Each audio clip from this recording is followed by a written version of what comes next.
सावन मास भगवान शिव को समर्पित है। सावन के मंगलवार को मंगला गौरी यानी माता पार्वती की पूजा की जाती है। मान्यताओं के अनुसार इस दिन व्रत रखने से मनोकामना जल्द पूरी हो जाती है। सुहागन महिलाएं अगर इस व्रत को रखती हैं, तो उन्हें अखंड सौभाग्यवती होने का वरदान प्राप्त होता है।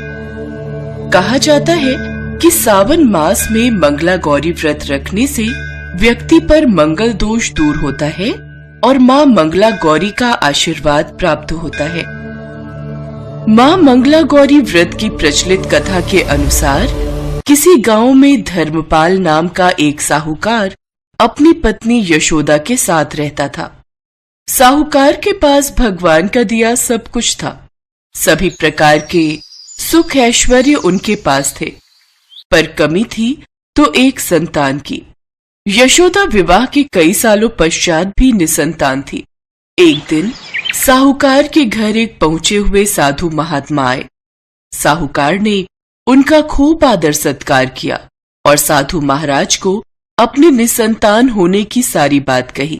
बेटी यशोदा, तुम आने वाले सावन के पहले मंगलवार से मां मंगला गौरी के व्रत की स्थापना करो और सावन माह में जितने भी मां मंगला गौरी के व्रत पड़े उन्हें करो। ऐसा करने से तुम्हें जल्दी ही संतान प्राप्ति होगी। साधु बाबा, आप मुझे मां मंगला गौरी के व्रत का विधान कहिए। मैं पूरी श्रद्धा भावना से यह व्रत अवश्य करूंगी। साधु बाबा यशोदा को मां मंगला गौरी के व्रत की संपूर्ण पूजन विधि बताकर अपना आशीर्वाद देकर वहां से चले गए। यशोदा ने सावन माह के पहले मंगलवार से ही माता पार्वती का पूजन और व्रत करना शुरू कर दिया। सावन मास में आए मां मंगला गौरी के व्रत यशोदा ने पूरे विधि विधान से संपूर्ण किए और उद्यापन किए। यशोदा की भक्ति भाव से मां पार्वती प्रसन्न हुई। एक रात जब साहूकार गहरी निद्रा में सो रहा था, तो उसे एक आवाज सुनाई दी। धर्मपाल, कल प्रातः तुम एक ऐसे आम के वृक्ष की तलाश में जाना जिसके नीचे गणेश की मूर्ति स्थापित हो, और उस आम के वृक्ष का फल तोड़कर अपनी पत्नी को खाने के लिए देना, तो तुम्हें अवश्य ही पुत्र रत्न की प्राप्ति होगी। उस आवाज को सुनकर साहूकार धर्मपाल की आंख खुल गई। अगले दिन सुबह सुबह ही धर्मपाल उस आम के वृक्ष की तलाश में निकल पड़ा। काफी दूर चलने के पश्चात साहूकार धर्मपाल को वह आम का वृक्ष मिल जाता है जिसके नीचे गणेश जी की मूर्ति स्थापित थी। धर्मपाल ने आव देखा न ताव वो पेड़ पर पत्थर बरसाने लगा ताकि वृक्ष से आम टूटकर नीचे गिर जाए और वो आम को जल्दी से ले जाए। इसी जल्दबाजी में आम तो टूट गया, पर एक पत्थर भगवान गणेश की मूर्ति को लग गया, जिससे भगवान गणेश प्रकट हुए और क्रोधित होकर उन्होंने साहूकार को श्राप दे दिया। हे स्वार्थी मनुष्य, तूने अपने स्वार्थ के कारण मुझे चोट पहुंचाई है, अतः तुझे भी ऐसे ही चोट लगेगी। मां पार्वती के आशीर्वाद से तुझे पुत्र रत्न की प्राप्ति तो होगी, परंतु तुम्हारा वो पुत्र 21 वर्ष की आयु तक ही जीवित रहेगा, फिर सांप के डसने से उसकी मृत्यु हो जाएगी। इतना कहते ही गणेश जी अंतर्ध्यान हो गए। गणेश जी की बात सुनकर साहूकार धर्मपाल घबरा गया और वह चिंता में घर आया, परंतु उसने यह बात अपनी पत्नी से नहीं कही। उसने यशोदा को वह आम खाने के लिए दे दिया। कुछ समय पश्चात धर्मपाल और यशोदा के घर एक बहुत ही सुंदर बालक का जन्म हुआ। साहूकार और उसकी पत्नी ने अपने बेटे का नाम अजय रखा। अजय धीरे धीरे बड़ा होने लगा और देखते ही देखते अजय 20 वर्ष का हो गया।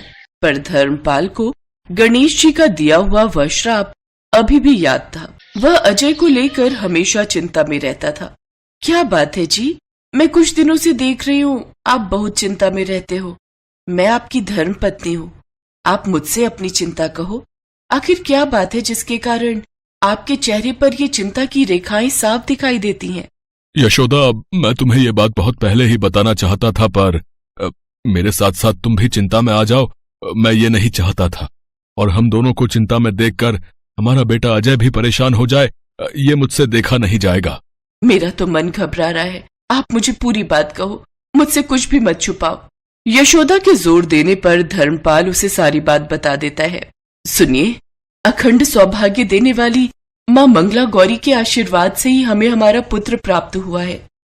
तो क्यों ना हम अपने पुत्र के लिए एक ऐसी ही वधू ढूंढे जो माँ मंगला गौरी की भक्त हो। फिर तो हमारे पुत्र पर कोई संकट आ ही नहीं सकता, क्योंकि हमारी बहू को माँ मंगला गौरी से अखंड सौभाग्यवती का आशीर्वाद जो प्राप्त होगा। हाँ, तुम ठीक कह रही हो यशोदा।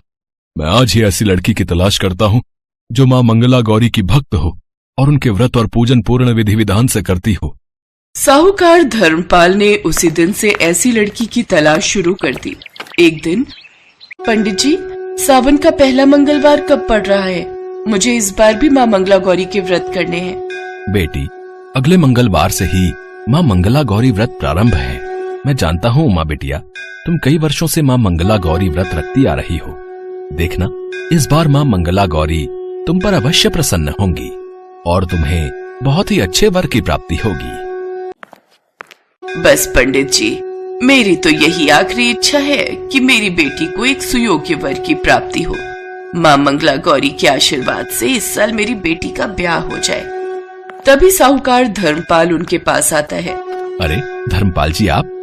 बस इधर से गुजर रहा था तो आप सबकी बातें सुनी। अब मुझे अपने बेटे के लिए उमा बिटिया जैसी ही लड़की की तलाश है। मैं अपने बेटे अजय के लिए उमा का हाथ मांगता हूँ बहन जी। उमा बिटिया, तुम्हारे तो भाग्य ही खुल गए। देखो, माँ मंगला गौरी के आशीर्वाद से इतने बड़े घर का रिश्ता तुम्हारे लिए आया है।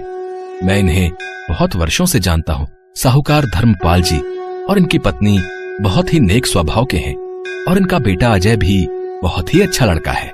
बस फिर क्या था, बातों ही बातों में उमा का रिश्ता अजय के साथ तय हो जाता है और एक शुभ मुहूर्त में अजय और उमा की शादी हो जाती है। शादी के पश्चात भी उमा ने माँ मंगला गौरी के व्रत रखने नहीं छोड़े। माँ पार्वती जानती थी कि उन्होंने उमा को अखंड सौभाग्यवती का आशीर्वाद प्रदान किया हुआ है, इसलिए वो उमा के स्वप्न में आती हैं। उमा, इस मंगलवार के दिन एक श्राप के कारण सांप के द्वारा तुम्हारे पति की मृत्यु लिखी है, पर मैंने तुम्हें सदा सुहागन रहने का आशीर्वाद दिया है। इसलिए तुम रात्रि के समय एक कटोरे में दूध भर कर रखना और उसी के बराबर में एक खाली मिट्टी का मटका रख देना। रात के समय जब सर्प तुम्हारे पति को डसने के लिए आएगा तो उस दूध को पीकर वो उस मटके में बैठ जाएगा। उसके पश्चात तुम उस मटके को एक कपड़े से बांधकर जंगल में छोड़ देना। तुम्हारे पति के ऊपर से मृत्यु संकट टल जाएगा। इतना कहते ही माँ पार्वती अंतर्ध्यान हो गई। उमा सपने से उठी।